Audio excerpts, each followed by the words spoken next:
C'est quand que l'intelligence artificielle vient voler nos jobs au Québec? C'est quand? C'est quelle perspective? On parle de 3 ans, 5 ans, 10 ans? Hmm.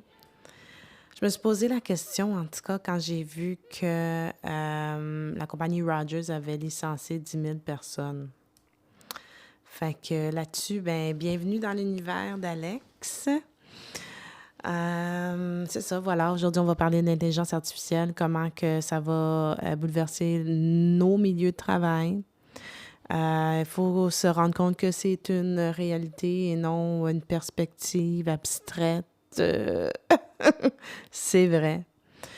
Je me suis posé la question justement parce qu'on a vu dans les nouvelles que Rogers a licencié 10 000 employés. C'est un peu moins que la moitié de leur effectif.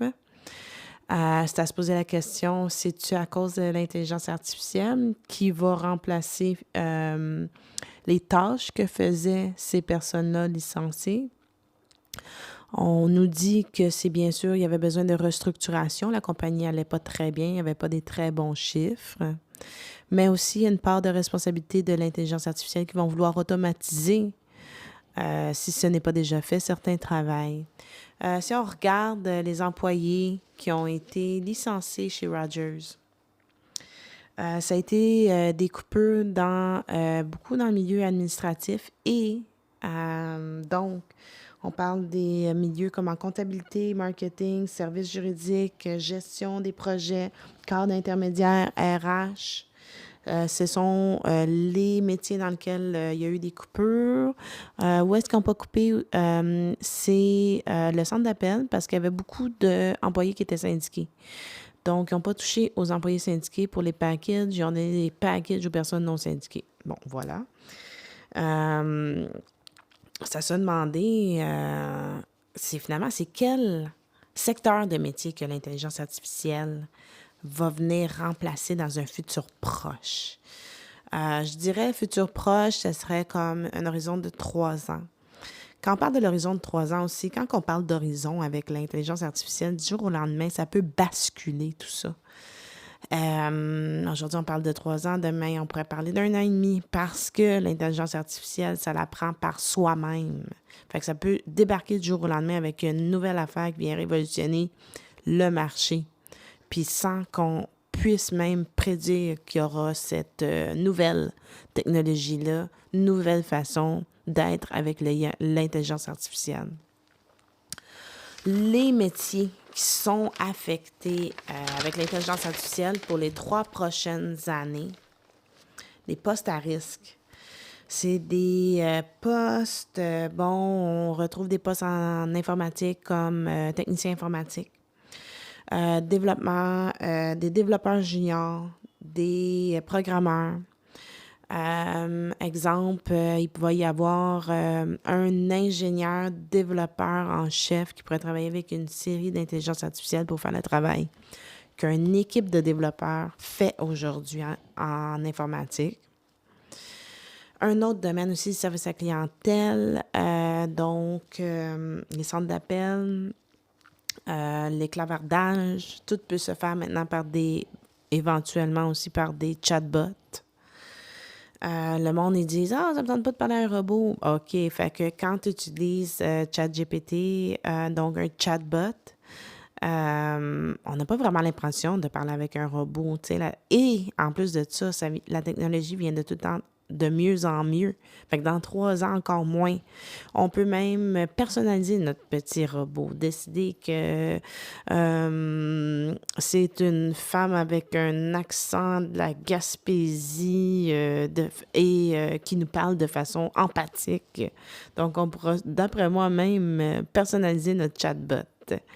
Puis donc, il est tout à fait possible de se faire remplacer par l'intelligence artificielle dans ces milieux-là. Il y a les secteurs aussi de l'information quand on parle d'infographistes, de rédacteurs, de traducteurs. Déjà, les intelligences artificielles parlent plusieurs langues, donc faire la traduction de documents, c'est quelque chose qu'on fait déjà aujourd'hui. Donc, ces métiers-là aussi seraient en jeu. Des métiers dans l'administration.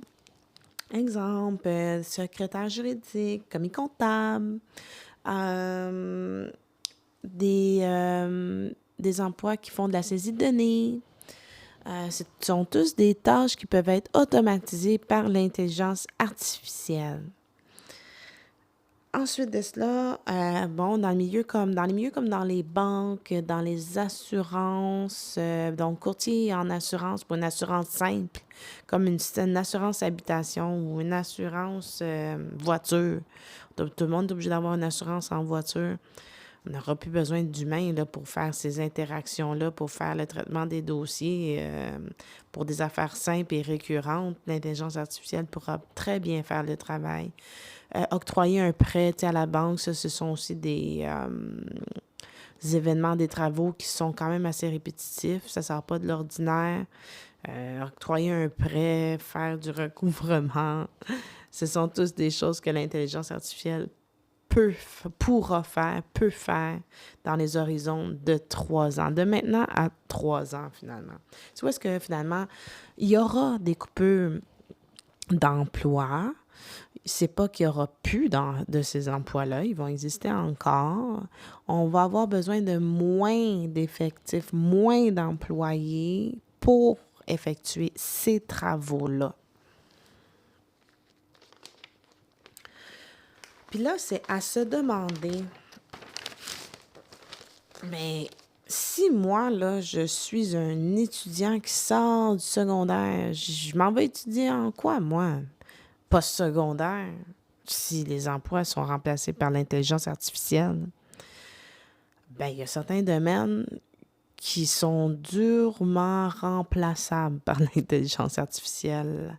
Facilement, on peut penser au domaine de la construction, où est-ce que, exemple, plombier, électricien, menuisier, charpentier, frigologue. Donc, ces métiers-là de la construction, très durement remplaçables par l'intelligence artificielle. On va utiliser des technologies pour venir donc améliorer le travail sur le terrain. On peut penser à, par exemple, des lunettes d'intelligence qui permettent au contremaître sur un projet de suivre le projet en temps réel, avoir les plans d'architecte sur le chantier de construction, puis être capable d'évaluer si les mesures sont bien respectées. Puis tout ça peut se faire avec des lunettes d'intelligence artificielle. Il y a aussi, ce qui est super impressionnant, c'est des genre robots squelettiques là, que l'on peut mettre sur les travailleurs, qui permet aux travailleurs de la construction de soulever des charges plus lourdes sans affecter leur santé. Fait qu'on viendrait comme bonifier avec ces nouvelles technologies-là le travail physique. C'est super intéressant. D'autres métiers qui deviennent où est-ce que on pourrait étudier, où est-ce qu'il y aurait tout le temps pas mal de l'emploi, ce serait médecin. Donc, des emplois qui sont à proximité de l'individu. La médecine, l'infirmerie, psychologue, éducateur, donc professeur.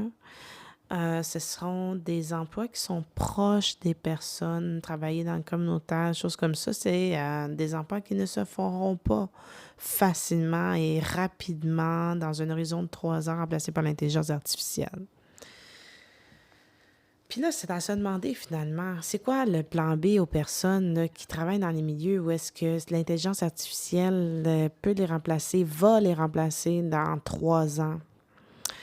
Qu'est-ce qu'on peut faire? C'est quoi mon plan B que je pourrais faire à partir d'aujourd'hui pour me garder encore utile dans ce milieu professionnel qui change?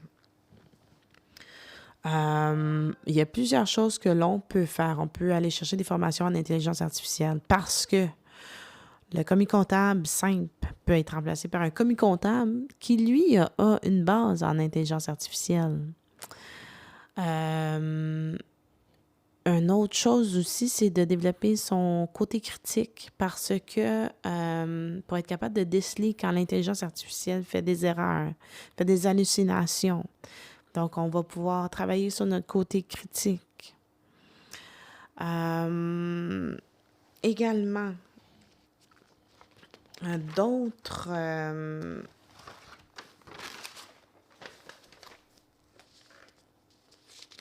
skills,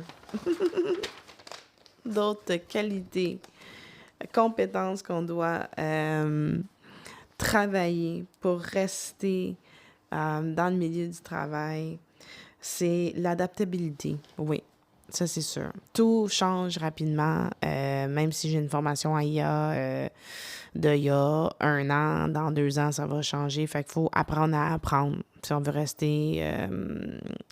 moi, je pense tout le temps au mot en anglais « relevant ». Je ne trouve pas le mot français, mais il n'arrête pas de me sonner dans ma tête. Relevant. To stay relevant in this economy. Excusez mon français. Et bien sûr, maîtriser les outils IA, la base. Pour faire ça, c'est facile. On peut même prendre des cours. Il y a des cours gratuits qui s'offrent par des universités. La TELUC, il offre un cours gratuit. Stanford, l'université Stanford aux États-Unis, offre des cours gratuits online. Harvard offre un cours d'intelligence artificielle online gratuit. Fait que apprendre comment que les outils d'intelligence artificielle fonctionnent, rajouter ça dans son CV.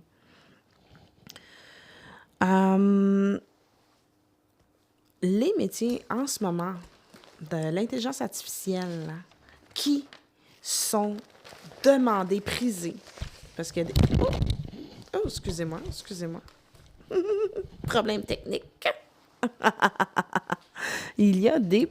C'est vrai qu'il y a des métiers en ce moment, même en 2026, qui sont prisés. Donc, on parle de ce qu'on cherche en ce moment. C'est des ingénieurs en prompt. On cherche aussi des entraîneurs d'IA et des développeurs d'agents IA. Fait que ça, ce sont des métiers qui sont relevant aujourd'hui, que l'on cherche, là. En Chine, ils ont beaucoup de ces métiers-là, des entraîneurs IA et des ingénieurs de prompt, des développeurs d'agents. C'est des emplois qui sont très prisés. Voilà. En tout cas, puis, tu sais, pour faire une survol aussi, quand on parle de compétition entre... fait que là, c'est un milieu qui est compétitif. Ça va être compétitif entre entreprises, ça va être compétitif entre pays. Ça l'est déjà. On le voit avec les États-Unis, la Chine. Compétitif et pour être dans la course, pour rester dans la course, on est obligé de s'adapter. L'intelligence artificielle va sonner à notre porte rapidement, à tous nos portes, de façon personnelle dans notre vie. On n'a pas le choix d'embarquer le pas. Un des pays qui utilise l'intelligence artificielle, il y a Singapour, qui est un bel exemple. Eux, ils ont décidé d'intégrer une intelligence artificielle dans leur structure fonction publique. Ils ont comme une intelligence artificielle privée là, pour la structure de la fonction publique qui permet finalement d'optimiser le travail des fonctionnaires. Eux, ils utilisent aussi l'intelligence artificielle pour la santé. Comme ils ont une population qui est vieillissante, ils ont décidé d'opter pour un milieu de santé qui est plus préventif que curatif. Et ils utilisent l'intelligence artificielle pour prédire que telle population pourrait développer telle maladie à cause de telle information. telle information sur la personne, tel bilan de santé, on peut prédire dans l'avenir si la personne va développer une maladie, puis avant que ça se développe, on donne des traitements préventifs au lieu de être sur le fait accompli et faire les traitements curatifs. Donc, ils ont décidé de faire un virage par rapport à leur milieu de santé dans ce sens-là. Comme ils utilisent beaucoup l'intelligence artificielle, ils ont réglementé, ils ont une législation qui entoure l'intelligence artificielle pour mettre des balises. Quand on parle de législation, ben au Canada, en ce moment, il n'y a pas de législation sur l'intelligence artificielle. Supposément on a laissé tomber avec le nouveau gouvernement, mais en ce moment, on est en train de faire comme une tournée là, de sonder, éventuellement travailler sur un projet de loi, là, j'imagine. L'Ontario, il y a un projet de loi sur l'intelligence artificielle là, qui est très intéressant parce qu'il y a 2 points intéressants. Puis c'est là où est-ce que c'est important qu'il y ait une législation sur l'intelligence artificielle. Le point que je trouvais intéressant, c'était que la responsabilisation humaine, donc un humain est toujours désigné obligatoirement responsable de charges d'algorithmes pour assurer